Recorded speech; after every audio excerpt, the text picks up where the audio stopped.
Analizando la noticia.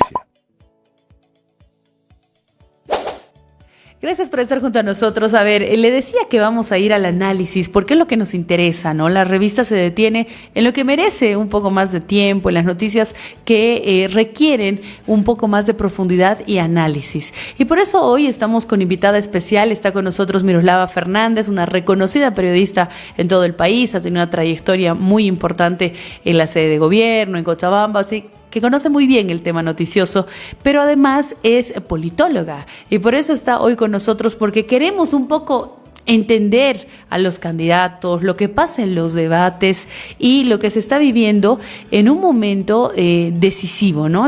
Dicen muchos que es una de las elecciones más complicadas que vamos a tener en el país y al mismo tiempo una de las elecciones más raras que tenemos, por decirlo menos, ¿no? Las más raras que tenemos por estas acciones populares, todos estos procesos, se interponen diferentes documentos y al final pareciera que ni a estas alturas todos los candidatos están seguros o efectivamente listos para estar en la papeleta.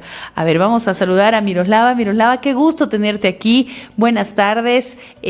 ¿Cómo has estado viendo todo esto de los candidatos, los debates? Porque es interesante, ¿no? Una periodista, ¿no? Desde la comunicación, desde el periodismo, pero también desde el tema político, ¿no? ¿Cómo estás, Paola? Muy buenas tardes a todos ustedes. Sí, además que como periodista que he empezado más o menos en 1997, he cubierto ya varias campañas electorales, he visto presidentes, incluso cambios abruptos, y bueno, toda una situación que ha vivido nuestro país continuamente, y claro, o sea, por algo me entré a estudiar ciencia política en la San Simón, porque me encantó la idea, muy aparte de que cubrí muchos años en la Plaza Murillo, en La Paz, el área política.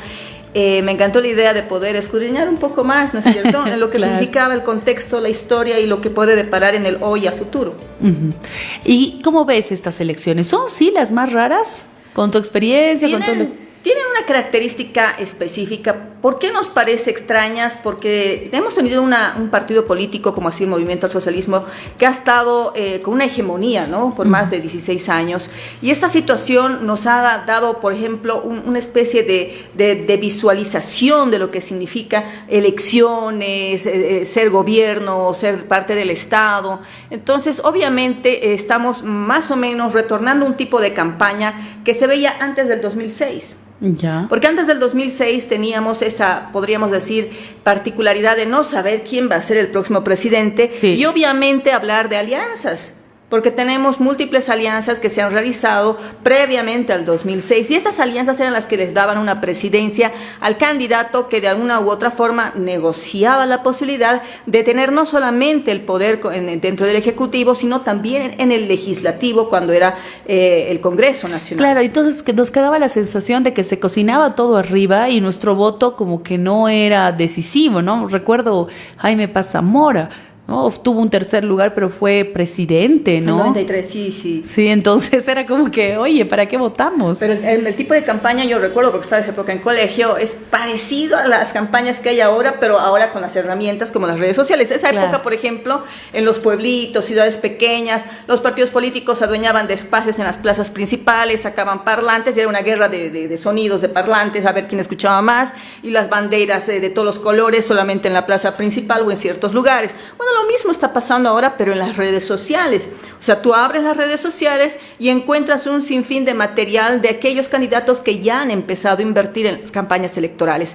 Hay algunos candidatos, muy pocos, que han empezado una campaña silenciosa, y los otros, la mayoría, están agarrando el ritmo prácticamente casi igual que el cronograma que ha lanzado el Tribunal Electoral, y hay otros también que están improvisados, que todavía no los han lanzado. Pero sí estamos observando que la carrera política rumbo a lo que va a significar las elecciones del 17 de agosto, cada uno está poniendo sus mejores huevos. Es como, por ejemplo, las encuestas y sí. Los debates, que bueno, un debate tendría que tener la posibilidad de tener a todos los candidatos, no claro. Solamente a unos cuantos. Eso es lamentable por algunos medios de comunicación, pero es lo que hay. Son medios privados, son los que están organizando. Hay que esperar que se dé el debate que está organizando el Tribunal Electoral. Entonces, lo que refieren las encuestas y lo que refieren los debates o los espacios que se están dando de entrevistas, es como cuando tú vendes fruta, ¿no? Sacas tus manzanas más bonitas y las pones arriba para que te las compren. Sí, exacto. Ahora, ¿cómo ves el debate? Bueno, por donde se lo vea es enriquecedor, ¿no? Porque por lo menos estás viendo a todos o gran parte de los candidatos juntos y hablando. Más de 20 años que no teníamos un debate. Claro, por ese lado sí es enriquecedor, pero el nivel, tú que has seguido, porque sé que has seguido también campañas y políticos de otros países, nuestro nivel de debate. Bueno, nuestro nivel de debate no es pobre, no voy a defenestrar como muchos lo han hecho, porque de alguna u otra forma es una ventana para poder conocer un poco más al candidato, pero no un poco más al candidato en el sentido de es como ver a tu vecina que la ves pasar por la calle y dices qué mal vestida que está, no, es en el sentido de decir, hoy no se vistió bien porque probablemente estaba de mal humor, debió tener problemas, o sea, analizar un poco más al candidato. Por ejemplo, el primer debate me pareció interesante porque era la primera vez que estábamos topándonos con estos candidatos y ellos empezaron a sacar más que todo sus eslogans de campaña. Porque los tiempos eran muy reducidos como para conocer con exactitud cuál era su plan de gobierno. ¿Y esa es una buena estrategia? Sacar tu eslogan, porque, discúlpame, a mí se me quedó, por ejemplo, como un ciudadano común, no como periodista. No, aparte del 100 días que lo repitió muchísimo, se me quedó el retrovisor y se me quedó la robadera y la gastadera de Tuto Quiroga, ¿no? La robadera y la gastadera. Vamos a eliminar la robadera y la gastadera. Es la clave de un buen político. Por eso Tuto Quiroga es un buen político. Y bueno, pese a que Doria Medina dice, no, yo soy empresario, es un político. O sea, ya se ha presentado a 5 candidaturas, ha sido un ministro anteriormente. Entonces, obviamente, ellos ya manejan con mejor ductilidad el lenguaje, podríamos decir. Ajá. Porque al fin y al cabo, cuando tú vendes un producto, te dicen manzanas rojas. Y es hasta que se te queda las manzanas rojas de Blancanieves en la esquina. Dicen, las de Blancanieves están a media cuadra. Es más o menos así. Entonces, cuando tú vas repitiendo un mensaje, es hasta que se le queda a la persona. Tú caminas en la calle, hablas con un taxista, hablas con una vendedora, con una ama de casa, con quien sea, y lo primero que se le quedó, porque quien empezó primero la campaña fueron los 100 días, carajo. Sí. Fue lo primero que se quedó. ¿Verdad? Y posteriormente se quedaron estas otras frases. Entonces, obviamente sí es bueno. Es bueno cuando tú puedes captar la atención de aquel ciudadano que todavía está en duda, ¿no? Hemos vivido, por ejemplo, un contexto muy fuera de la pandemia, muy conflictivo, antes de la pandemia y post pandemia. Entonces, el boliviano es una persona que no confía, no confía como antes. Y aquellos que tenían una figura emplazada para confianza han perdido la confianza a partir del 2019, porque de ese 100% de electorado, que fueron más de 50% de votación, ahora se está hablando de un 40%, que tal vez la está peleando Andrónico Rodríguez y toda la izquierda de la cual están hablando, que están queriendo hacer un bloque de unidad. Entonces, estamos hablando más o menos de un 10, 15, 20% que se ha ido al lado de los inseguros. Entonces, es tratar de captar a toda esa gente. Obviamente sí es bueno y no, pero es importante y es algo que no lo hace ningún ciudadano. Entrar a la página del Tribunal Electoral y leer los planes de gobierno. Hay muchos planes de gobierno que me dan la tarea de poder dar una ojeada y no condicen para nada con los eslogans, o no los entiendes, o tú dices, ¿de dónde va a sacar esto? O sea, no hay una explicación. Claro, mira, la pasada semana teníamos una entrevista con el Laboratorio Tecnológico y Social, que ha sacado una aplicación que tiene un comparador de planes de gobierno. Entonces tú entras a la aplicación y dices comparar el de Tuto con el de Samuel, y te saca qué cosas tienen similitudes, qué cosas hay diferencias y demás. Y en la entrevista yo les preguntaba y les decía, en el análisis, pues han leído un montón de veces porque hay otras opciones más, como colocar una palabra clave y ver si está dentro del plan de gobierno. Y yo preguntaba y les decía, ¿se puede identificar o por lo menos han visto indicios de que haya habido ChatGPT? Y ellos me decían que sí. Obvio. ¿Sí? ¿En serio?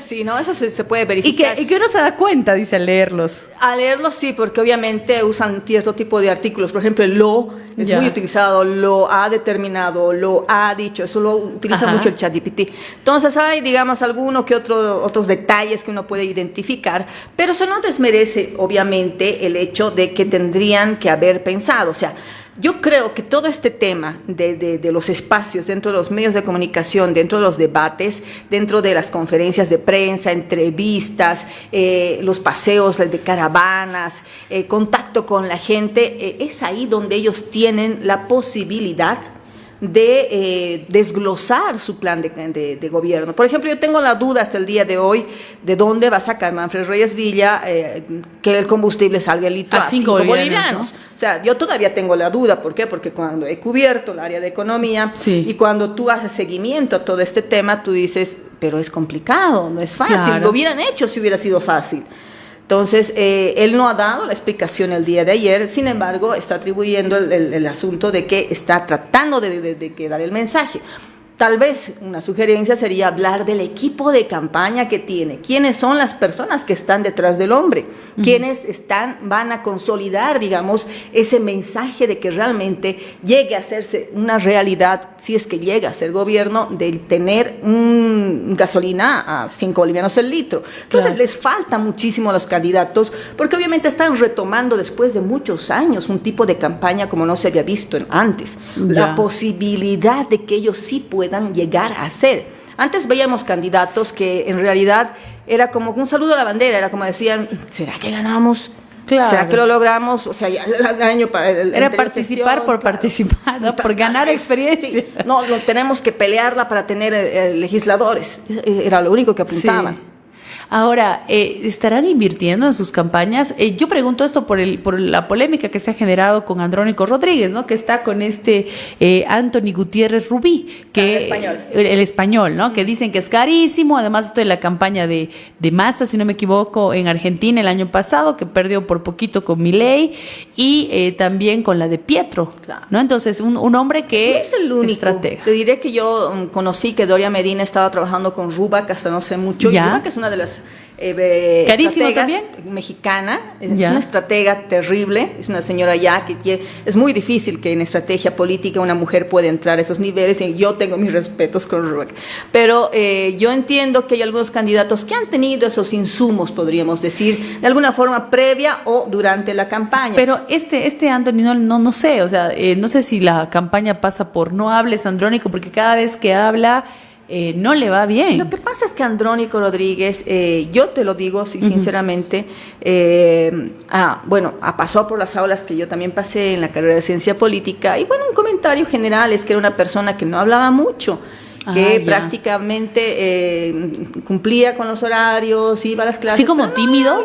No tan tímido, pero digamos alguien un poco parco, de hacer muchas amistades, de entrar en todo lo que significaba la vida política universitaria, que tú sabes que igual es igual de complicada que afuera. Entonces, obviamente él es apalancado de alguna forma por Evo Morales para llegar al Senado, y en Senado cuando tú llegas te dan un presupuesto para que tú puedas tener tu espacio, tener tus asesores, y obviamente tienes un pool de gente para que pueda ayudarte en el trabajo dentro de legislador. Entonces, Andrónico siempre ha trabajado con asesores, ya siendo parte como funcionario público y todo lo demás, y ahora también se encuentra con ese tipo de asesores. Tengo la impresión, o él da esa impresión incluso, que a veces anda muy preocupado, tiene los ojos rojos, el rostro cansado, tarda un poco en dar algunas respuestas, porque se me hace que tiene mucha presión encima. Pero eso no condice en el sentido de lo que la gente está esperando. La gente está esperando a alguien que agarre y empiece a hablar de tú a tú y le diga, miren, tenemos esta campaña, vamos a hacer esto, pero no, él contesta con ambigüedades. Sí.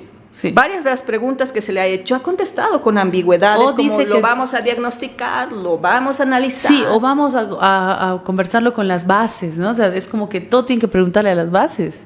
Claro, no, en realidad son orgánicos, no puede dejar de ser orgánico, porque no puede desdeñar ese 40% al cual se está aferrando. Ya. Porque estamos hablando de un 40% que podría lograrse por parte de la izquierda. Si el voto duro o el voto leal de Evo si se pasa, hay esa unidad y esa alianza, ¿no es cierto? Este jueves se va a saber, ¿no? Este jueves, porque llegar al más del 50% ya es muy complicado.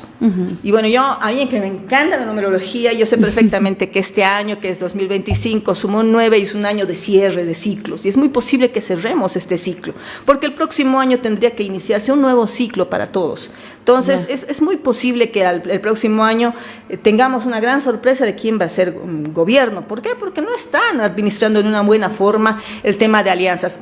Lejos quedaron, por ejemplo, las épocas en que habían estrategas como el Motete, como Motete Zamora. Claro, como por ejemplo Sánchez Berzaín, o sea, el zorro, claro, no por nada el zorro. Sí, eran estrategas que hacían un trabajo previo dentro de una campaña silenciosa que viene a ser un trabajo de campaña mucho antes del calendario electoral, en el cual, por ejemplo, en eso aprendió muchísimo Evo Morales porque todo el tiempo él estaba en campaña, todo el tiempo. Entonces hay algunos candidatos que han hecho un trabajo previo. Ese, por ejemplo, es Doria Medina. Doria Medina ha hecho un trabajo previo. ¿Tú crees que eres el que, esto en campaña hace mucho ya, Doria Medina, ¿no? ¿Tú crees que ese es el que más ha invertido, el que mejor campaña ha hecho? Que yo más allá de su propuesta y todo lo demás. Mira, hay restricciones, mira, te voy a pasar un dato, hay restricciones hasta donde yo sé para poder meter publicidad en los medios, ¿no es cierto? Hay una normativa, una reglamentación, entonces no cualquiera puede tener publicidad para una campaña electoral, tienes que cumplir ciertos requisitos. Entiendo que, por ejemplo, este candidato ha hecho las contrataciones previas al inicio de la normativa, o sea, desde principios de año. Y obviamente son en espacios como plataformas digitales que no puedes controlar fácilmente. Entonces, yo, por ejemplo, hace 2 meses atrás ingresaba al YouTube para ver alguna cosa y me salía la publicidad de Doria Medina. Entonces, hay gente que sí ha hecho podríamos decir, su campaña previa incluso a nivel de medios, porque tenían el presupuesto. Todo el mundo sabe que él tiene el presupuesto. Claro, y además acaba de inaugurar, ¿no? Burger King en Santa Cruz. Un nuevo Burger King que ha inaugurado en Santa Cruz recién, y recién también se dio la premiación a los emprendimientos más buenos, ¿no? Que son parte de la fundación de Samuel Doria Medina, que también es una forma de hacer campaña, ¿no? Todo es campaña. Absolutamente todo es campaña, incluso el mismo hecho de que alguien se llegue a casar faltando un mes, 2 meses. Tú lo hizo. Por eso, todo es campaña, todo es un lenguaje que hay que saber diagnosticar, como la palabra de... Y el efecto es positivo, es decir, la gente se deja llevar porque, recién se casó mira, Samuel está dando trabajo. Es un tipo de campaña tradicional, clásico, que tal vez no funciona como antes. Por ejemplo, Fortún, me acuerdo cuando entró para candidato,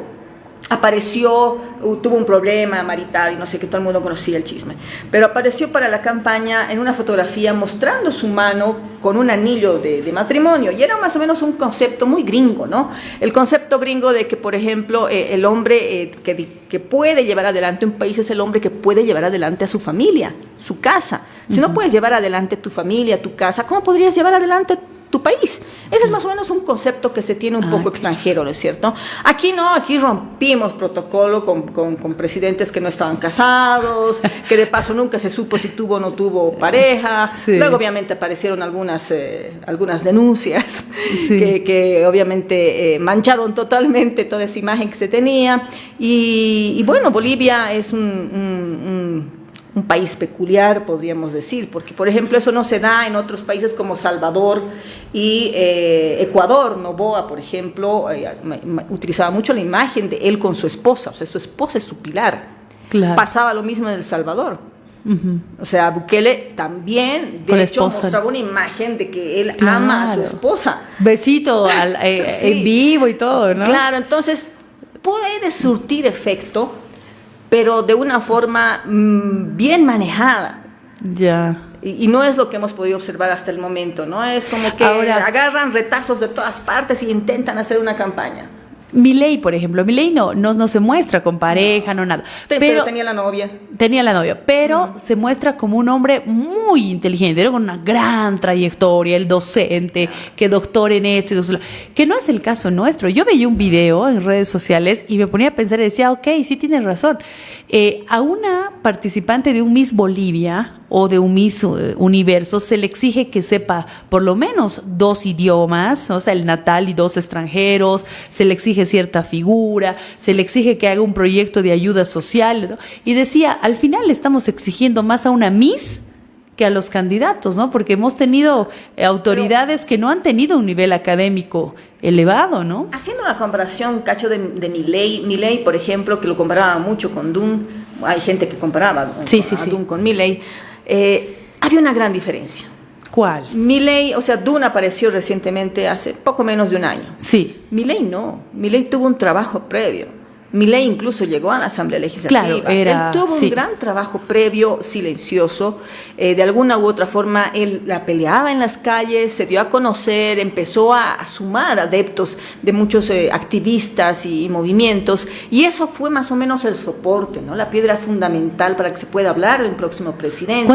¿Cuánto tiempo habría sido ese trabajo silencioso? Por lo menos han tenido que ser unos 10 años previos. 10 años. Y públicamente la mitad, ¿no? Uh-huh. Pero es un trabajo previo. O sea, llegar a ser presidente no es algo que, digamos, se te dio de suerte y es como suerte sin blanca, la agarraste y bueno, te tocó, ¿no? Claro, y es lo que decía mucha gente, ¿no? O sea, Dune pudo ser una buena opción, pero parecía demasiado todo improvisado, ¿no? Y mucha gente decía, si ya quieres ser presidente, anda listando pues tus requisitos, ¿no? No los dejes para última hora.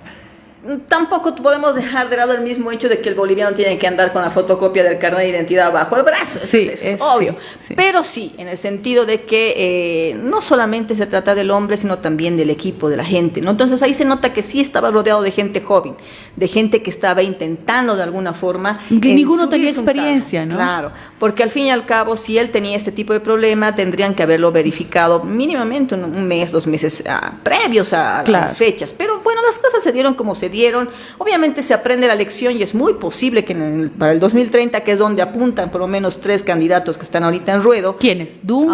Dune, sé que Eva Copa pretende realmente llegar para el 2030. ¿Será que se baja? Hasta el 31 lo vamos a saber, ¿no? Si se baja o no de estas elecciones. Sí. Pero sí, hasta donde entiendo, Morena ha hecho un trabajo previo, no es tampoco algo improvisado, entiendo que por lo menos. Pero no creo que sea su momento para presidencia, ¿no? O sea, deberían bajarse en estas elecciones. No es el momento.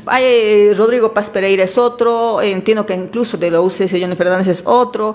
Entonces, son, digamos, personajes políticos que están trabajando duramente para poder entrar el 2030, porque ven un gobierno que va a estar muy complicado.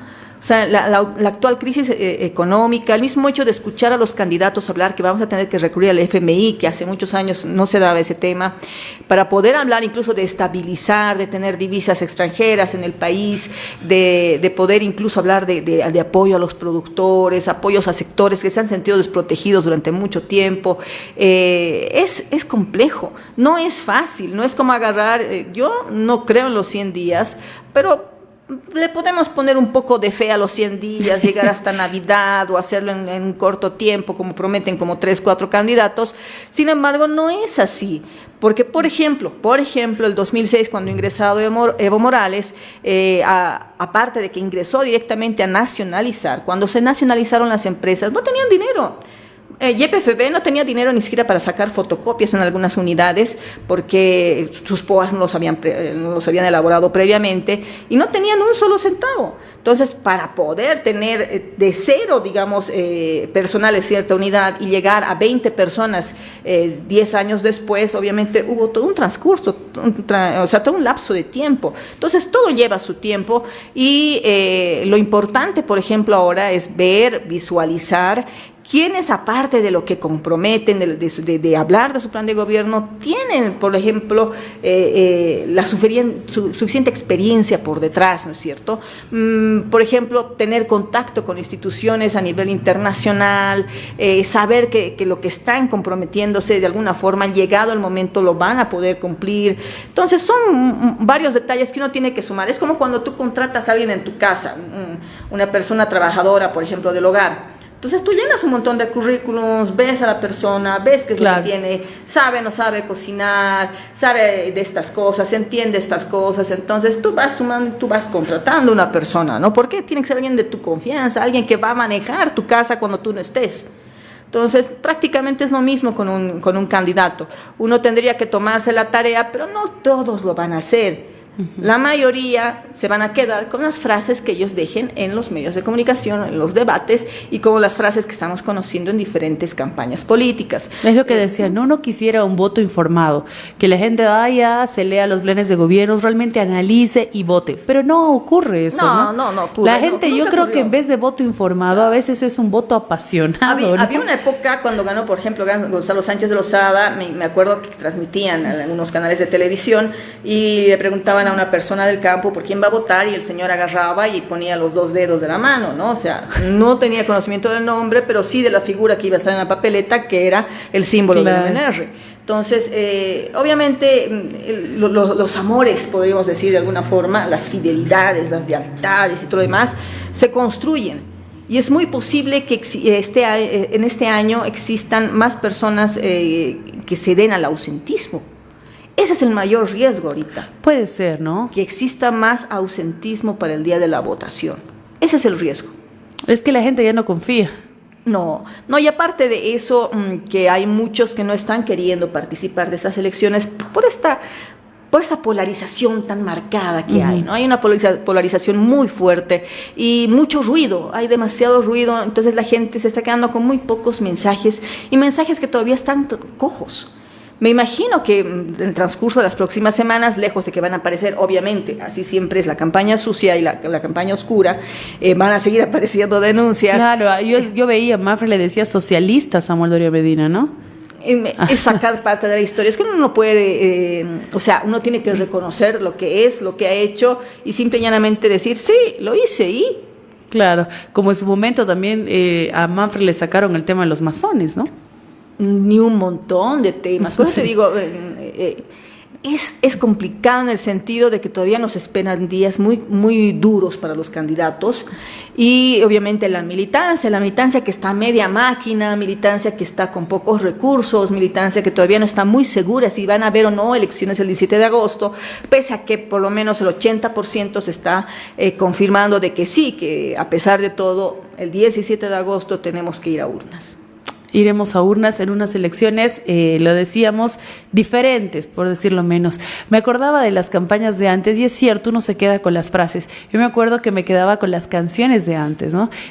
Si tú preguntas a la gente y dices, ¿cuál fue la mejor canción de antes? Yo me acuerdo la del gallo, no sé si se acuerdan, chicos. El gallo triunfará, el gallo vencerá. Dios, no, la tengo esa canción aquí en mi cabeza. No, y esa época yo encontré unos cortos en video en YouTube, por ejemplo, de Max Fernández. Ya. Tenía un espacio gigante y la gente estaba así, digamos, una al lado de otra y empezaban a cantar así, saltando o algo así. Era como, parecía una iglesia. Parecían adoración. Una adoración a algo. Entonces, esa época era distinto. Esa época la gente realmente tenía una convicción absoluta. Hoy no. Hoy el militante promedio es el militante que puede tener una polera de un color y después en el otro cuarto de otro color, y cuando llega alguien a su barrio sale con una bandera y cuando llega la otra semana otra persona a su barrio sale con otra bandera. O sea, hoy en día ya no tenemos, podríamos decir, esa fidelidad absoluta para el día de la votación, no hay la seguridad y no existe tampoco que una encuesta esté delimitando, a mi modo de ver, no estaría delimitando quién es quien realmente va a ganar o está liderando. Son compradas las encuestas, de que son encargadas, obviamente alguien tiene que pagar a la empresa. Es un muestreo. Claro, y decían en algún momento una fotografía del momento, pero ese momento va cambiando todo el tiempo, claro, ¿no? Es dinámico, es totalmente dinámico. Esa es la pregunta ahora, ¿quién se quedará con los indecisos? ¿Y qué pasará con el voto leal, fiel de Evo Morales? ¿Se convertirá en voto blanco, en voto nulo o se lo quedará el señor Andrónico Rodríguez? Es a quien me imagino pueda asestar un buen derechazo faltando una semana. ¿Una semana? Sí, porque faltando una semana ya van a tener las personas una visual absoluta de todos los candidatos, porque yo me imagino que se van a sacar todos los trapitos al sol uno por uno, van a empezar a tratar de alguna forma desmerecer sus planes de gobierno, su campaña, su vida. Entonces, por eso te decía, nos esperan momentos un poco duros y faltando una semana la gente va a estar cansada de escuchar tantas cosas que va a empezar a optar por apoyar prácticamente al menos peor. Bueno, y se quedan también los mensajes. Veía una entrevista de María Galindo en la ciudad de La Paz a Bejarano y le preguntaba por las provincias de La Paz y le dice, de 30, bueno, no estoy segura si son 30 en La Paz, pero le decía, de 30, creo que era 30. 20. O 20, te sabes 7, o sea, ni siquiera la mitad. Claro. No sé, él empezó a reñir como cuando te riñe la mamá. Eso dice, de Cochabamba sé que son como 16 y no me las sé de memoria todas. Claro, ¿no? Y ella decía, pero no, me estás diciendo que no puedo gobernar por eso. Y bueno, y María decía, uno no puede representar lo que no conoce. Es cierto. ¿no? O sea, dentro de la lógica, y suena un poco utópico, tiene que ser así. Ahí que toca. ¿Cómo se asesora al candidato? Que estudie. En realidad, si tiene buenos asesores, tú sabes a dónde estás entrando. Tú sabes que directamente es un personaje, María Galindo, que va a disparar a mansalva. Entonces, obviamente tienes que prepararte hasta con las preguntas más impensables. Yeah. Por suerte no ha sido muy dura con ella, porque he visto otras entrevistas en las cuales realmente ha sido muy dura. Uh-huh. Pero aún así eso ha servido para, podríamos decir, sacarse la espina que tiene dentro María Galinda por el caso de Kushner, ¿no es cierto?, sí, de la acusación contra la candidata vicepresidencial. Obviamente no va a tener la oportunidad de tener a la candidata vicepresidencial en Radio Deseo, pero sí ha visto la opción de encontrar a alguien, no un hombre sino una mujer, y bueno, Bejarano ha sido la persona como vocera que de alguna forma también se ha envalentonado y ha decidido de estar precisamente al otro lado del micrófono con María Galindo. Imagínate. Y los resultados son esos, no son los que seguramente ella esperaba, o tal vez sí. Yo conozco a Susi, está trabajando ya muchos años en medios, sí tiene una muy buena visión, digamos, a futuro. Yo calculo que sí, ella también ha debido de alguna forma visualizar que el resultado iba a ser ese. Claro. Ahora, ¿qué pasa con los vicepresidentes? Justo hablando de Mariana Prado. ¿Suman, restan? Ni siquiera sé si los eligieron bien. Hasta la época en la que, por ejemplo, nosotros como bolivianos elegimos mediante voto a un exdictador como fue Banzer, tenía su vicepresidente Tuto Quiroga. Entonces, en esa época se hablaba de los vicepresidenciales como la quinta rueda del carro. Ya. No suenan ni truenan, simplemente acompañan. Uh-huh. Pero tomó un matiz diferente cuando el vicepresidente, debido a la enfermedad y después la muerte de Banzer, toma la batuta, que fue por eso que Tuto Quiroga ahí dijimos, es importante, claro, el vicepresidente. Ahora los candidatos vicepresidenciales, después de las figuras que hemos tenido, como por ejemplo con Álvaro García Linera, David Choquehuanca, que se les ha dado un cierto protagonismo, se puede decir que sí son importantes, son parte esencial, porque por ejemplo este es el hombre que va a manejar a la Asamblea Legislativa. Claro. Él es el que va a dar la gobernabilidad al presidente. Si él no logra dar esa gobernabilidad, ¿qué le espera al presidente? ¿Qué le espera al Poder Ejecutivo? Entonces, obviamente, se han vuelto una parte muy importante en lo que va a significar estas campañas electorales. Nuestros candidatos vicepresidenciales, no todos, podríamos decir, están haciendo el trabajo concienzudo de lo que esto significa. Algunos están, digamos, participando de debates, porque nunca se vio eso de que existe un debate de vicepresidenciales, pero también es una forma de tratar de conocerlos, ¿no? Porque no se trata del hombre, se trata del equipo. Pero ¿sabes qué? Da la impresión de que el presidente, el candidato a la presidencia es el importante y a él hay que adornarlo. ¿En qué sentido? En el sentido de que si el candidato presidencial es del altiplano, entonces buscaremos uno del oriente para que lo acompañe, que es lo que ha hecho, por ejemplo, Manfred Reyes Villa. En el caso de Tuto Quiroga, me imagino que se fijó en el éxito de este joven, de JP Velasco, que, insisto, no sé por qué se le dice JP si se llama Juan Pablo, pero bueno, el éxito de este joven, ¿no? Que sí es un joven emprendedor, que exitoso y demás, y me imagino que su juventud, pero yo no veo que le esté sumando, por ejemplo. Yo creo que han tenido que hacer un análisis previo.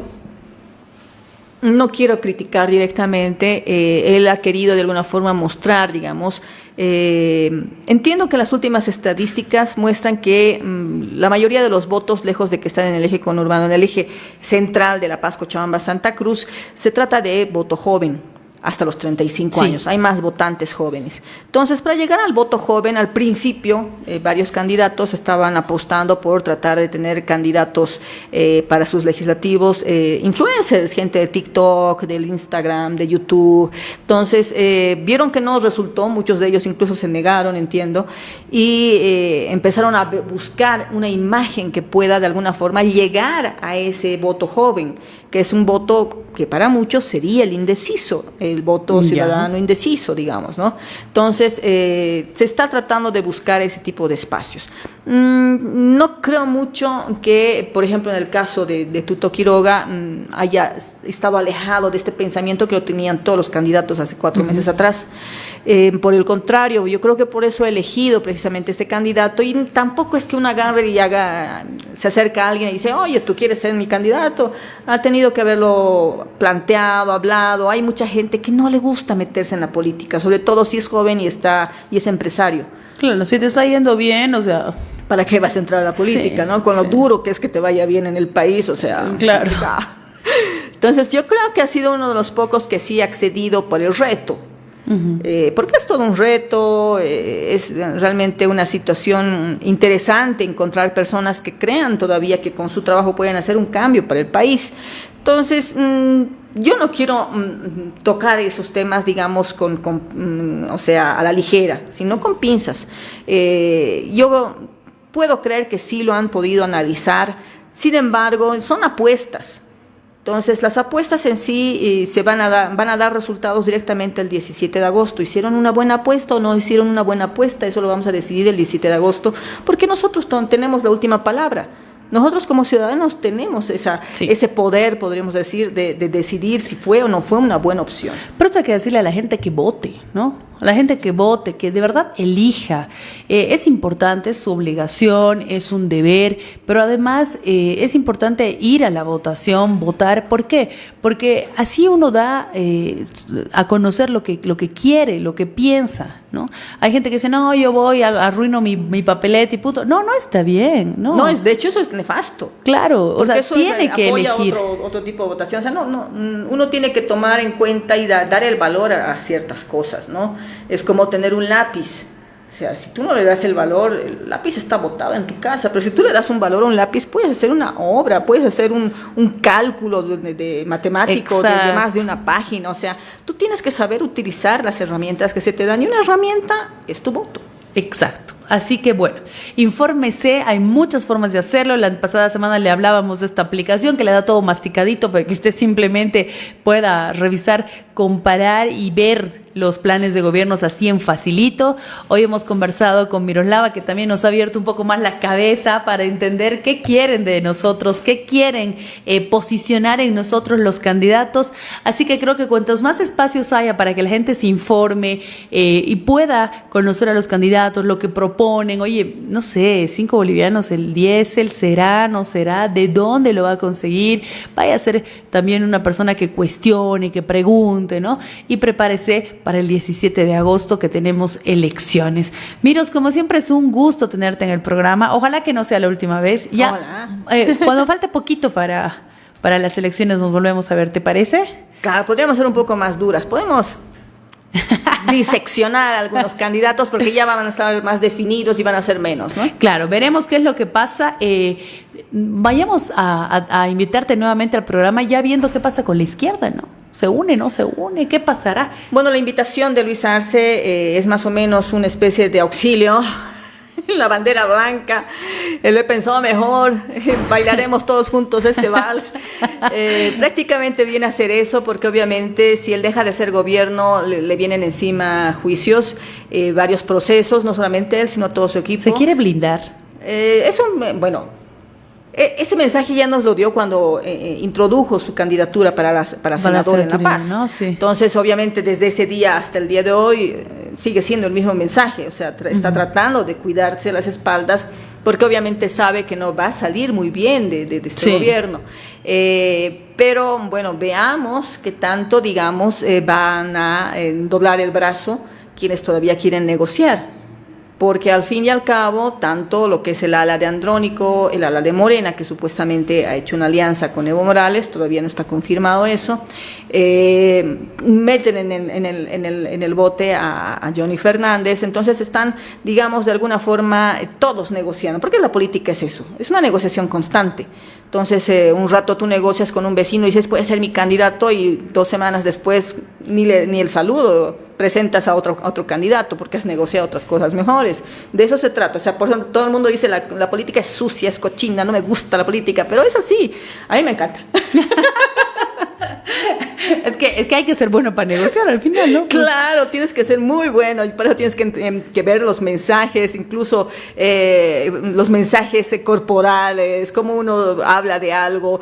Por eso te digo, en el debate, por ejemplo, es muy interesante analizar caso por caso cómo mueven las manos, cómo responden, las diatribas, las muletillas. O sea, hay gente que a veces pasa de largo.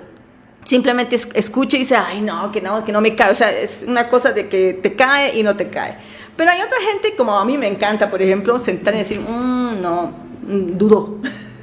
Dudo por algo. Claro. No, tardó en responder. El análisis, ¿Qué pasó? ¿No? Entonces, eso es, digamos, una situación que se me quedó de periodista. Porque generalmente yo cuando iba a las conferencias de prensa me quedaba sentada y era así como que, no, si está dudando, está tardando en responder, tengo que volver a preguntar. Claro. Entonces son, digamos, ciertos tips que ayudan de alguna u otra forma para quienes nos gusta un cacho deshuesar. Bueno, vamos a deshuesar entonces. Yo creo que la próxima semana. Miros, gracias por haber estado en el programa. No, gracias a ti, Paola, y más bien a la gente que nos está escuchando, gracias por el soporte. Pero bueno, yo trato de encontrar el lado bueno de la política. Sé que mucha gente dice, no, es horrible, no quiero saber nada de eso, pero toda la vida es así, toda la vida tiene sus pros y sus contras y hay que encontrar realmente las cosas que sean buenas para todos, ¿no? Porque todos queremos lo mismo, queremos días mejores, queremos una mejor situación económica, dólares en las calles, ya. Eso sí. Baja de precios, o al menos que nuestros sueldos lleguen a durar un poco más. Sí. Entonces, yo creo que todos buscamos lo mismo y si estas son las herramientas para poder conseguir algo bueno para el país, hay que saber utilizarlas, nada más. Bueno, vámonos a la pausa rápidamente, por favor, Toñito. Al regresar ya estamos en la recta final.